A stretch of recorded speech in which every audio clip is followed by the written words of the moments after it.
solutions across the various spectrum of engagement. Welcome back to the Hajim Becoming series, where we explore the deep truths and the principles that will enable you to become everything you're made to be, to do, and to have. My name is William Awana. I have actually learned a lot today, personally, from this episode, from this the Becoming series today. I have learned a lot, and I have been inspired personally. Components achieved. Resistors are 10 naira, 5 naira. Transistors 100 naira. Which you do the amplification. Transformer is just for amplification. I do the conversion. I convert the DC voltage to AC voltage. That is how I'm able to produce a power supply. That's an amazing journey there. I have a new for myself. So what I do is go into the village. Love collaborations and partnerships. I have actually learned a lot today, personally, from this episode, from this the Becoming series today. I have learned a lot, and I have been inspired personally. Components achieved. Resistors are 10 naira, 5 naira.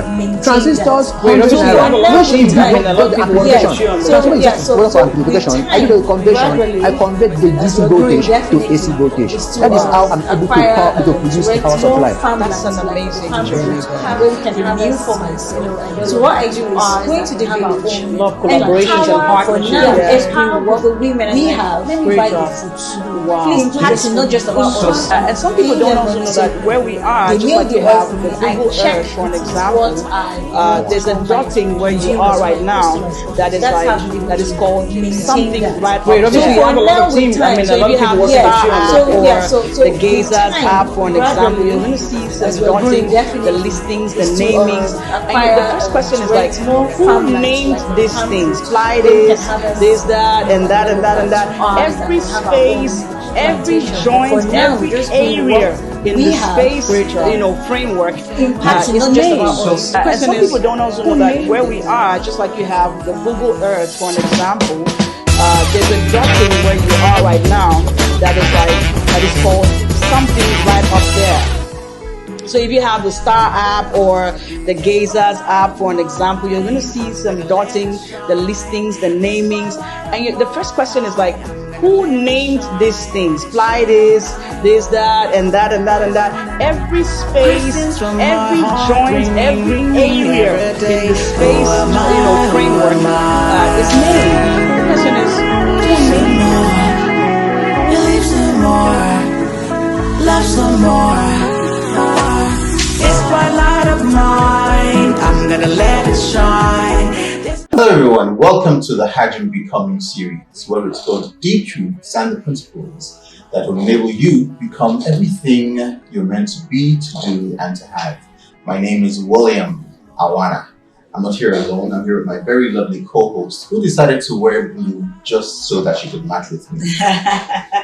Always a nice time being with you, having conversations that will drive homegrown solutions and, of course, bear what our young entrepreneurs, African entrepreneurs, are doing across the globe. Today, we are going to be talking with two young women, very driven, amazing stuff they're doing right here in Africa.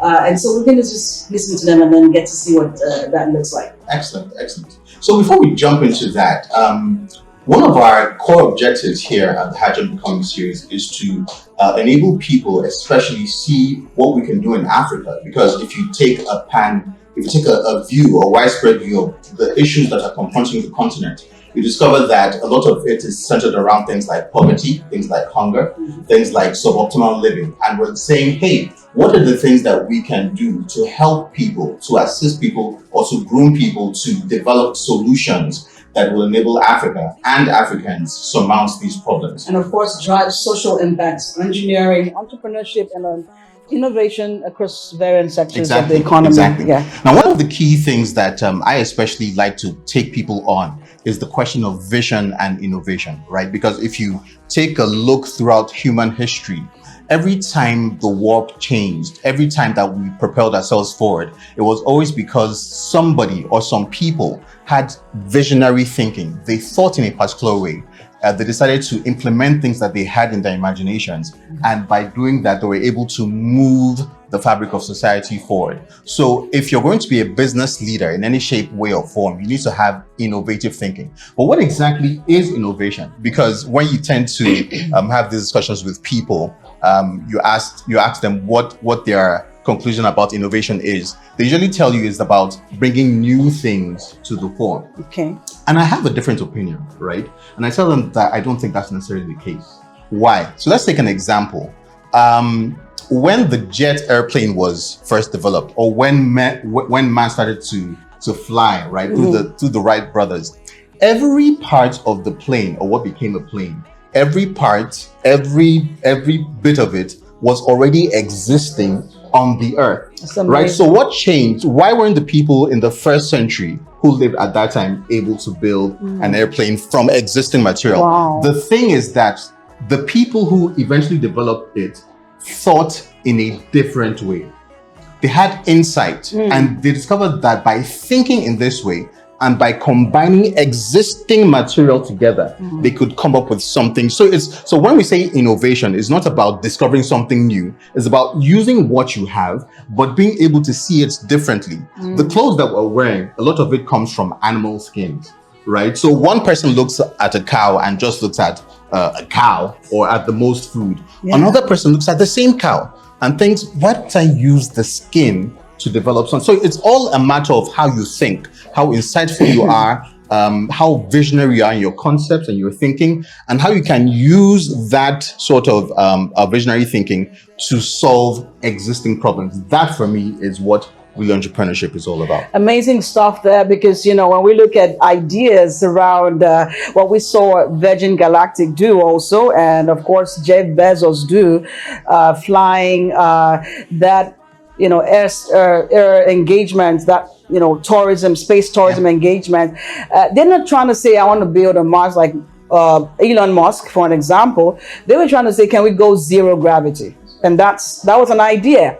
And maybe many people thought that wouldn't work, but that worked because we had over 200,000 tourists decide to take on zero gravity. And pretty much like what he's saying is amazing, because I think one difference we see is deep thinking. Yeah.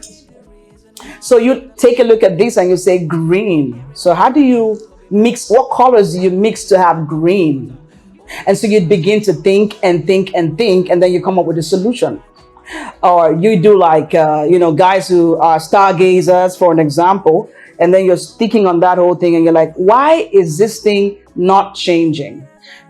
When will it change? What time? What do I do to make humanity move forward in terms of technology? Exactly. What technology do I apply, for an example, to get it a bit better? So, some time back, we thought Google would be the deal, for an example. But now we see Chat GPT, and then we're going a bit very precise and concise, and AI is becoming very volatile.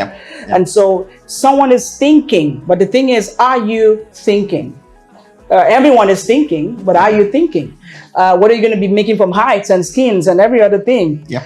So I think that's what it is. I love that perspective of innovation, because everyone feels that you got to come from nowhere. But you can take what you have and just make it better and make it easy for us to use, and that's beautiful. Exactly. That, innovation is big.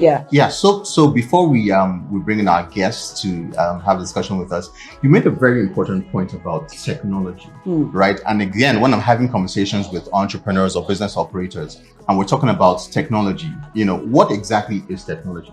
Because the pervasive thinking around technology is that it's all about machinery and computers and all of that. And I tell them, no, what you're talking about is information technology, which is only one aspect of technology. Absolutely. So what is technology? Technology is anytime man decided to come up with something that made his time here on Earth fundamentally better. So if you go back to human history and you discover when we started using fire, right? Fire is technology. Right? When we moved from using bows and arrows to fight our wars to using guns, guns were a form of technology. Absolutely. Right? So anytime you're thinking, again, innovatively, and you decide, okay, this is the way things have always been, right? But why don't we do this? Why don't we try this? Why don't we try this other form? You are bringing technology into the mix. Now you can use the tools that are prevalent in your era, or whatever it is, to sort of propel that. But fundamentally, technology begins with how you think, not necessarily what you do. So how you think, it is how you think. So what is inside your mind is very important. How you power your mind is really very important if you're going to move that narrative forward. If you're going to take us from building on Mars to now building on Jupiter and Venus and Saturn, and then we going global on that whole thing. And all the best to you. And all the best. Right now, we're going right into the conversation. We have great entrepreneurs who are driving homegrown solutions. We have Eduem George on the saddle today, and we also have what I call her Z's Foods. Straight to the point, Z's Foods. You know what I'm saying? She's got great stuff she's doing, and we'd like to know more about what you're doing. You have 9 products. How did you get? How does this even happen? Well, actually, thank you for this opportunity. I love food. Not just food, but good food. So even while I'm eating, there's a spoon in my mouth. I'm like, curry, pepper, that's rosemary, that is. So I'm already calculating what makes up that meal. So with that on the side, and then first of all, I'll give credit to my dad. He exposed me to cooking early and preserving of food. So even while I moved over to the university, traveling, I got to know what's going on in the south, what's going on in the east. For example, our Gary. I prefer Akwa Gary to that of the east and that of Port Harcourt, to say. Not because they're not good, but because ours is very dry. We take our time to dry it very well, so it stays longer and we're enjoying it. But yes, based on their own culture, they do it, and before you know, you're buying it. Your mind then as a student, this should take me for a couple of time, right? But by the time you look back and it's so bad, it's painful. So then with experiences with other people, when you got talking, this one's coming from the west, brings Iru, this one I'm like, okay, I love to explore. Great job. Yeah, so with that, I got to know exactly what's going on. And then even when I graduated, I'm home to now see what's going on in the market, especially with the traders, what they do. For example, like a red chili and cumin pepper, they add soft just to increase the volume. Wow. So they can make more profit. But at the end of the day, it is detriment to our health.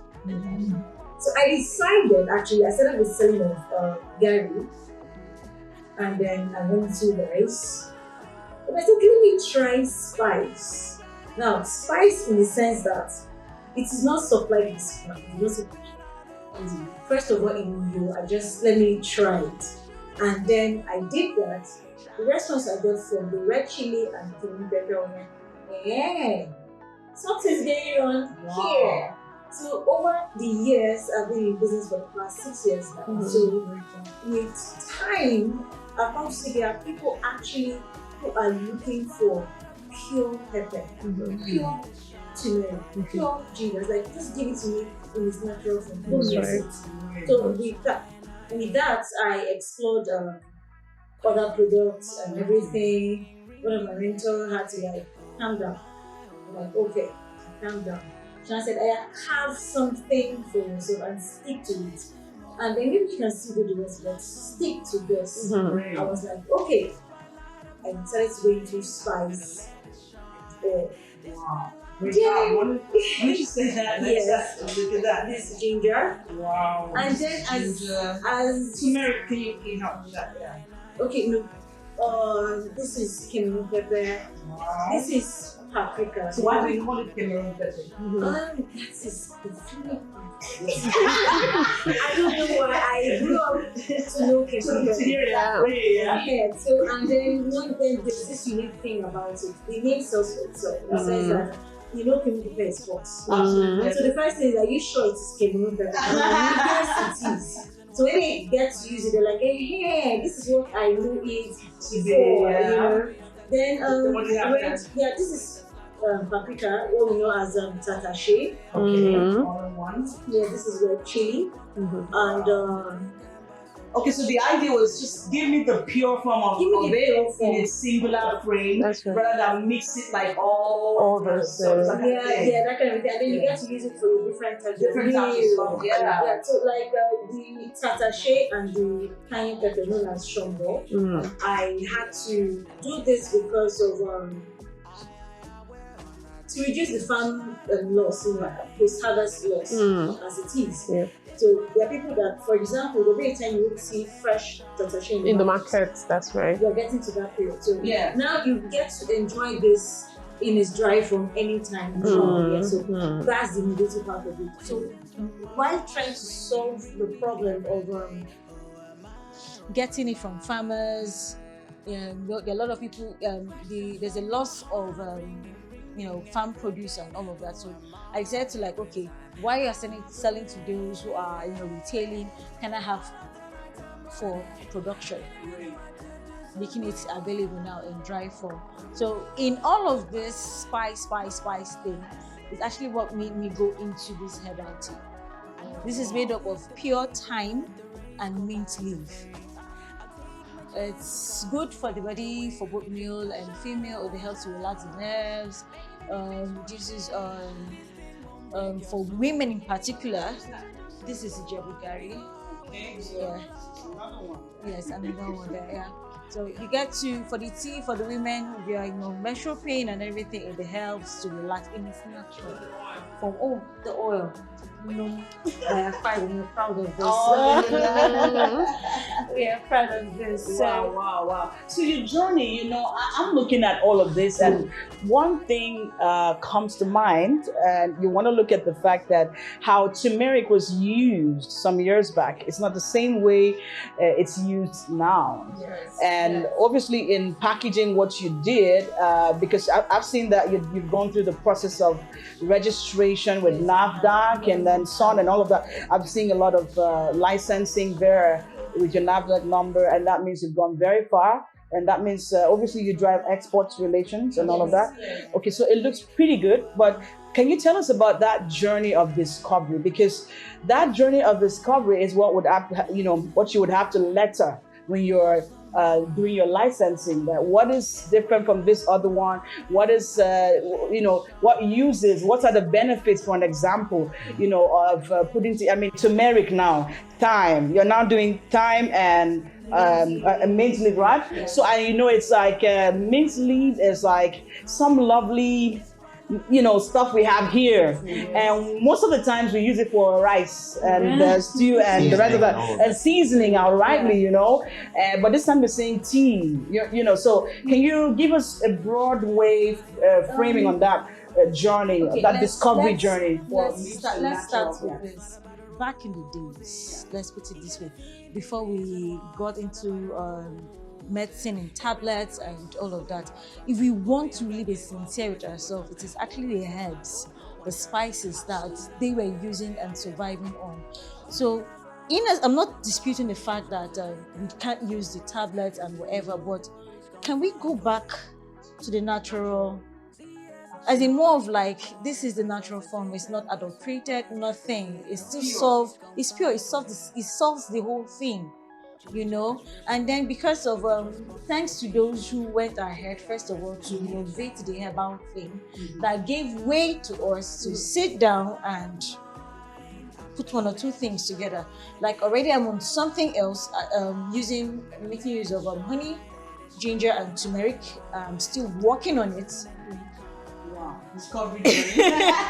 So I'm still working on it to perfect in terms of how to present it to the public, actually. That's amazing. Yeah, how to present it to the public for people to use, consumption and all of that, but not because I can't use it. I'm using it personally, but I have to think of it in a better way. You have a lot of enterprise energy. Having to do all of this, someone would actually think that what you should be looking out for is the structuring. In terms of Do you have a farm that does pepper? Do you have a farm that does thyme? Yeah. Do you have a farm that does so those are the kind of questions that are in my mind concerning what you're doing. Well, for now, how I've been able to achieve this so far is that before I began this, even while in the journey, I had to like search for the farmers directly now, especially in the north.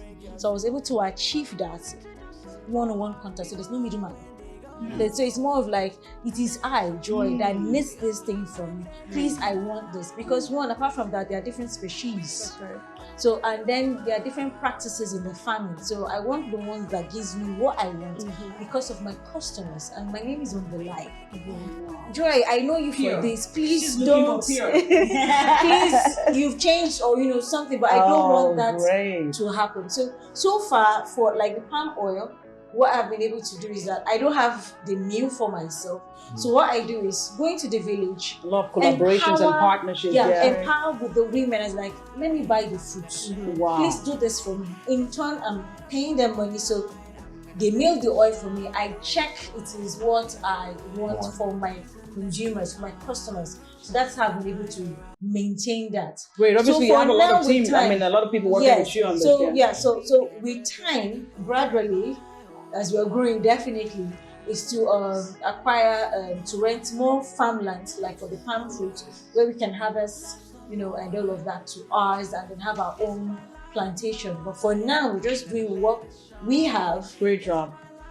Impacting not just about us. So for me, two key things stand out about listening to her very clearly, and I'm just replaying a lot of things, lots of previous conversations I've had with entrepreneurs, right? And one of the issues that we're frequently having, because when we're talking about business operations, the focus tends to be, okay, I have this product, I have this service that I want to deploy to the market.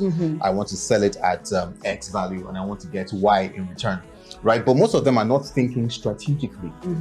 Which is what I'm perceiving that she's doing. Absolutely. First of all, because in strategy, when we're talking about strategy, there's something called unique positioning. Yeah. Right? Because the prevalent thinking is, okay, I want to have the best product. I want to have the best service. Right? Beautiful, but beautiful. best, what is best? Best is relative. What is best for me can't be what is best for Absolutely. her. Right? So rather than positioning yourself to say, I want to be the best, rather leverage on, I want to be unique. Now, what is that thing in the product or in the service that I'm offering that allows me to position myself as a unique entrepreneur? Because that's the value that you're giving to people. So that's the first thing, which I want to really enjoin all the entrepreneurs out there, especially if you're new or you're aspiring. This is the way to think. This is the way. The second thing I picked up is the concept of value chain, which is another thing that we don't tend to think about as seriously as we should, right? So we talked about, okay, what is in your mindset about getting to it at source? Because the major companies, they have colonized, if I should use that word, the entire value chain. Absolutely. They have the farm. They have the factory, they have all the way to the market. Absolutely. Right? But most of us are concentrated around, a product, which in reality is a derivative that is coming up from something. So if you don't own that source, you'll be stuck in middleman phase or middleman mode. And anything that happens from the consumer end or from the manufacturing end can squeeze you out. So value chain analysis, strategic thinking, unique value propositions are always very key when you're thinking about it. And I really must commend the fact that you've been able to drive a strategy around the connected economy, which is what is really important in what you're doing, and the variant frames of being able to explore varieties as it were, and also decide to mix on the go, and commodity exchange stays a big game in the market trend for fast moving consumer goods and the rest of the frames. So for when you look at what happened between Egypt and Rome, sometime back in history, you want to look at the fact that that transaction was clearly about commodity exchange. You understand? So, like you said, you grew up to hear Cameroon pepper. It's like, can't we put it together and start exchanging? So we have a lot of afang. Where do we own afang? These are the questions you want to ask. So when did we own a farm? Where is it found more?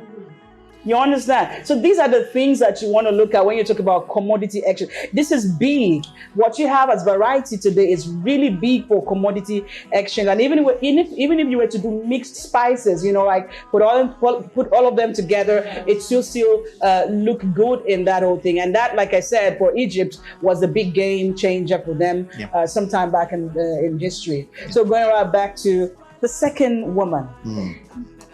Today we're getting a bit partial. I don't want to be partial to do that. It's just because I believe, like Maya Angelou said sometime back, that at some point it wouldn't really be about if you're a woman.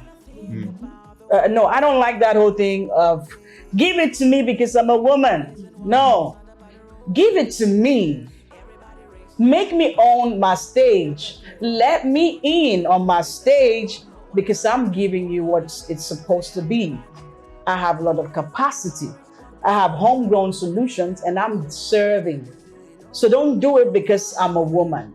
So that's not the seat we're on today. We're on a seat where we have women who have decided to take on that whole thing, and they are moving in that energy to be able to drive these solutions. And also to quickly add to that, I don't know if you recall, we're at a conference sometime ago. African Women Impact Summits, right? And there was something very amazing. One of the guest panelists said, right, that you can't drive a car operating on only 2 wheels. Absolutely. You need all 4 wheels. So like if you're only focusing on male entrepreneurs or the male segment, right, you're only bringing half your strength to bear to the battle. Leverage all the opportunities. Leverage everybody who has ideas, male, female, whatever it is, because it's going to take all of us to and coming back to that, you're looking at the fact that Africa stands on one foot invariably, like right now. If it's its framing is around lack of political participation for the women, economic involvement for the women, etc. Because when you come right down to policy implementation and policy engagement, you're looking at the fact that the women take on a lot more, a lot more of that social impact frame, whether in the markets, whether in the MSME sector, for an example, and etc.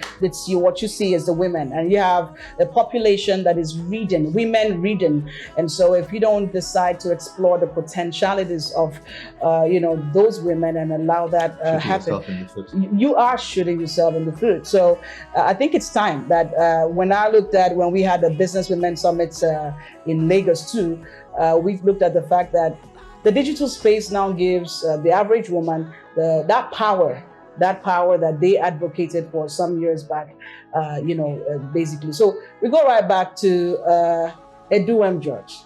Edu M. George has a lovely, lovely idea. Do you know about the idea? Can you imagine the idea? The idea is like a global idea. Oh my God, look at that. It's like an idea for the government should actually, prefer. Can you tell us about it? All right, thank you so much. I am very excited to be here. My absolute pleasure. Once again, my name is Edu M. George, and I am a nurse. I believe I was born for this because if I had to choose what to do again, it would be nursing. I find a lot of satisfaction. I find a lot of fulfillment in the interactions that I have with the people that I serve. I got to know that every human being is a community. And so meeting one person gives you access to very many other people, and interacting with them at that level, giving them the value, the respect that they deserve, also develops you, also helps you to do better what you do. And so I represent Virtue's Touch Care Homes, and maternity, it is a service for the elderly. When people think elderly, they think very vulnerable, fragile people. But in a short while, in about 10 years, as projected, we're going to have a lot of people, over 23% of our population, 65 years and above, with technology, with civilization, with better way of doing things, we are seeing that people are going to live even longer, because the solutions that we all bring together makes life easier. That's the goal. The idea of driving technology, of driving civilization, of driving solutions is to make what we used to do with difficulty easier, and to reach out to more people. And so these solutions together have made the use of human energy very minimal. You know, these days we talk about critical thinking, we talk about creativity, and that doesn't necessarily need a lot of muscle or physical strength, which are the stressors that reduce our lifespan. Yes, initially Sub-Saharan Africa had their lifespan projected at 55 years. And that was because we did everything almost manually. You know, we drove everything manually. We produced manually. We brought physical strength to everything we did. But now with machinery and mechanized way of doing almost everything, we see that we don't need physical strength anymore. And so we're living longer. The results, you know, people don't wait to 65 years to retire. People can make the best out of their lives at their primes and actually retire early.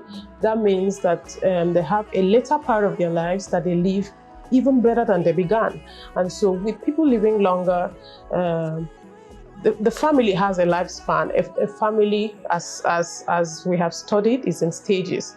Initially, the man and the woman comes together, then there are children, and then as development goes on, the children grow up into their various endeavors. They have their careers, their families, and every other thing to look after. So that means that the family at that stage is an empty nest. So the children that once were the community in the family, for every woman we know that we cook because of our children. We eat because of our children. Because I have an experience with my elderly people, they can't eat because they have to eat alone. And so at that point where the children leave home is where the debilitation, the deterioration with health comes in. And so the social isolation, which has as much impact to the mind, like drugs, like what addiction does, the isolation alone is enough to tear down the best of persons. And so interacting with the elderly in practice got me into the space that I saw that our elderly people needed more. They needed more. They needed more interaction. They needed more attention. And I thought about, I've had to lobby for an elderly person to stay 2 more weeks in the hospital. Yeah, she had surgery, and for the first time in a very long time, all her children were around about her. You know, everybody called, everybody came to see her, everybody, you know, the nurses were all about her. And so she told me, can I stay a little while longer? Can I stay here? And so I said, look, our hospitals are designed in such a way that we care for people in the critical phases, and once they begin to recover, we discharge them. So what happens to them when we discharge? You know, because we find people, you know, breaking down in convalescence, what is supposed to be a continuity of care. That is why in other climes they have social welfare, people that come from the hospital to follow up on people who were once inpatients. And so I told her, I said, home is better. And she said, look, let me tell you, there's nobody at home. That's it. And so she was looking for an extension. Absolutely. Absolutely. Because she's never going to have those people, like, she's not going to have the people, the family. That's right. Everyone is going to go back to work. Everybody's going to go back to work. And so she said, now I can find everyone around. Everyone wants to listen to me. And so I said, okay, I thought to myself, I should have a place that is a continuity of care from the critical phase that the hospital does. Because for mental health, for physical health, for all kinds of dimensions of medical care, if the follow-up period, if the follow-up stage fails, you have the person rebounding back into critical phase. So for the elderly, I thought I should have a community of people to look after the elderly. And our values about our elderly are not so good. at the moment because of the controversy about what happens to them, especially for some of them that have compromised mental health. They're speaking coherently, they act in certain ways, and the family, instead of coming together at that time to look after them, is actually staying away. And so these people are in a stage that they need even more care. So what my service does is to look after them. We bring them in a community or places where they meet like minds, where the gist from way back is different from what we will have now. And so you need to see them when they are engaged, when they are discussing things that matter to them. So what we do is to look after them. We also care for them at their homes, because for some of them they are emotionally attached to their familiar environment. And so for those ones, we also provide care, but it has to be in partnership with somebody in the family who will carry on when we are not there. Yes. So I love what This Foods is doing. Absolutely. Because the humanity is in a brink. Literally, because of mechanization of several things, we have humankind have found a way to add things to what was natural. That means our dynamics of nutrition, of self-care, it isn't. It isn't. And so when she said she does this without additives, that's amazing. I think it's very beautiful. Because for the elderly, we find that aging the clock comes faster with exposure to artificial things. Yes, that is why. Yes, that is why the deterioration we're seeing young girls in their 20s with a lot of fibroid, with a lot of cancer, and all of this is a contamination. It's a strong word, but that is what it is. We don't have food in their natural forms, and so we are feeding toxicity daily. And so for the elderly, we see that taking them back to the natural, to healthy, as far as diet and medication is concerned, is the key thing that is needed to bring them back to optimal health. You'll be surprised to see a totally dependent elderly person in 2 weeks standing up again to do for themselves basic self-care. It's just a build up of what they have gotten in the period. Great job, well done. When I look at what she has today in this conversation, we're looking at a great outlook. It shows us that every person you see on the streets, every person you see out there has a lot inside. And if you just sit like this and ask them, what do you have? Everyone has a story and they have a solution they're bringing to bear. And so let's get right back. Let's get right back into a very strong conversation right now. What would you're just right here, what would you say, your solution would do with government partnerships and private partnership outrightly?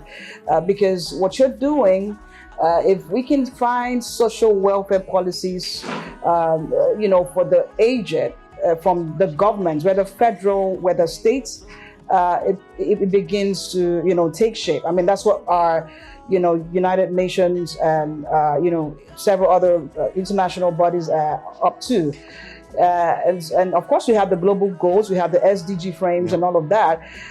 So this is a human being, this is an individual, taking on this particular homegrown solution, which is beautiful. But I'd like for you to share what that partnership with governments, whether states or federal, and partnership with private partners who have allied causes and frames like you.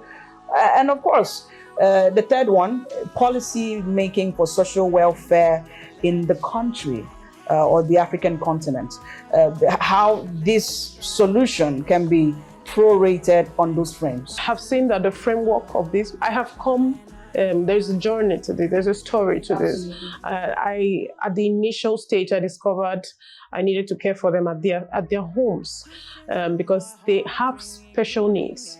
Yes, framing policies around the elderly is an emergency. We need it. We have policies around children, we have policies around women and other frames of healthcare. But for the elderly, we need to come together to put together a firm policy that will look after people at that bracket. I thought that we were going to have a census. It is going to be very revealing because a very significant part of our population are the elderly, and they have resources that we can harness. You know, they become the bridge between what was and what is to come. They are very resourceful if we engage with them. And so I think that our elderly can be sustained long enough. You know, we can build on what they've done to make what is to come. Okay, so beyond that, this endeavor is very, very capital intensive, in the sense that the facility that you house elderly people have to be adapted. They have special vulnerable needs. And yes, and you cannot risk a fall, for instance. You cannot risk an accident at any scale. A fall, because some maybe fell recently and then they almost had to cut the leg off. Absolutely. So yes, surgery. Yes, to restore. that's right. So what was supposed to be a solution can be a problem very quickly. There is nothing glamorous about this. It is a service-driven. It has a standard to it. So you have specific facilities at specific places to protect them, just like we would have a daycare for children. In this case, their toilet facilities are adapted differently, their bedrooms are adapted differently, their bathrooms, their floors, for instance, the lighting, for instance. So all of this requires a partnership. I have gone into, talks in need of collaboration, because I am open for this. If I can have the life to see how elderly people will be cared for, I think I'll be satisfied. We need private partnership, we need government partnership. If they provide facilities, if they provide funding to set things in order, this is going to up the service that we're going to be able to provide. Yes, and it's going to drive a whole new level of employment. We have young people that we currently train to be caregivers. Caregiving is a different kind of endeavor. So we do not need people who are in there just for money. If you are in there for money, you'll be a problem. And so we have to train people, expose them to the values that matter to us, and then let them into the field to do this. And so these certificates in caregiving, they can use them anywhere outside of the country, So we are also empowering, young people to get into this and to drive their lives from there. So don't go away. We're still right here at the Hajam Becoming series, your TV series where we explore deep truths, deep insights on homegrown solutions, and of course what people are doing around innovation, entrepreneurship, and across a sector, a variant sector frame that would help people, get better, get inventive, get innovative, and help people move a notch higher. So we're going right back into one big thing before we stop by to see what our model mentor has for us this episode. In this episode, I know he's on standby, and so we'll be looking right into the Zoom session to know exactly what we have for this particular episode. But just before you go right into that, back to you. Time tea mixer. So now time tea mixer. That's a lovely name though. Z's Food. Time tea mixer. Oh my God, that's an amazing concept. Oh, tell us about time tea. Time tea. How does it? What are the benefits? Okay. And what is, going forward, what is the outlook for you in terms of partnerships, government partnerships, private persons, individuals who would like to explore commodity markets? Okay, so far so good. Based on the level at which we are right now, we are open for investors, for partnership, be it individual or government, because the truth of the matter is there's a lot of food waste going on in the country as a whole. So if we are able to explore more farmers, not just from one certain area of the country, but from other places, and then we're able to like harness them, aggregate them into groups, in clusters. That's a revealing one there. Yeah. Food waste. Food waste. Can you tell us about that? Okay, for example, now over here in the if you go into the market, you'll be amazed about the basket of oranges you see, because they could not sell. And tomatoes in the north. Wow. So even from the local farmers here as well, because of what? The buying power is not there for people to buy it fresh. So that is where we come in now, to buy them without us like, okay, you sent some to the market, can we have this rest? That's revealing again. So storage becomes an issue and processing becomes an issue. Yeah, so storage is a problem, processing is also a problem, because in processing, we are looking at the capacity of the machines to start with. So if you don't have a bigger capacity, so even if you get what you want from the farm, it would have to like take you like a couple of days to achieve what you want at the end of it. So you still have waste. Oh gosh.